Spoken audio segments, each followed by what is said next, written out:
Rebecca, it's great to be with you again. Good to see you, Mike. It's always fun. Thank you.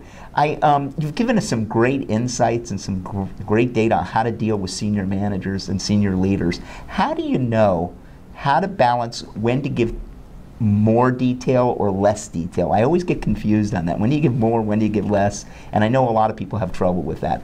Oh, wow. That is a good question. And I tell you, like everything else, I learned it the hard way. Once, some years ago, I was working in a situation where they had reorganized into a matrix organization. Well loved by MBA students, hated by anyone who's ever worked in such a situation. Yeah. And of course, I had two bosses, both of whom assume they own me 100% of the time. Yes, of course. And these guys were as different as two people could be. And what I learned almost immediately was how to figure out how much detail do they need. So when I went into Vice President A's office, I knew that I better show up with 1 page, 5 bullet points, lots of white space, get right to the point, get in and out within 5 minutes. If not, he threw me out and told me to come back when I knew what I was talking about. Exactly. The other guy was exactly the opposite. I better show up dragging a wagon full of data and printouts and so forth, and a long, detailed report.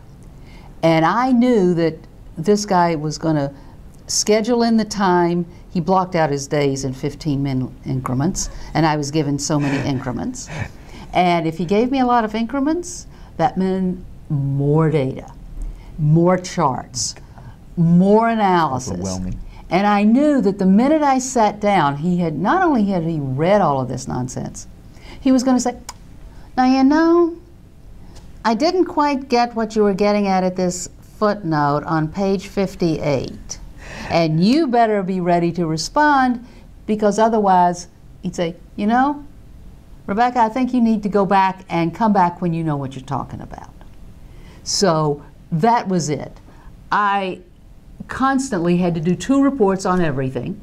One, boom, boom, boom. One, slogging through the detail. But what that taught me was the key point. Yes. When you're talking to your boss or anyone above you, you need to know, what do they want? What are they interested in? I think it's easy to forget that these folks are also under tremendous pressure. And today it just gets more and more. You need to know, what are those pressures? What are they looking for? What are they being held accountable for? And that's what you need to come in and provide them with, because that's why you're there. You're there to make them look good, in the sense that you're there to provide them with information that they need to do their job better.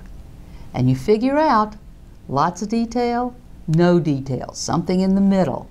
Lots of graphs and charts, no graphs and charts. Death by PowerPoint, or just a brief report. And once you know that, in other words, what's important to them, then you're golden. Then you're going to meet their expectations, and they're going to be happy with you and not throw you out.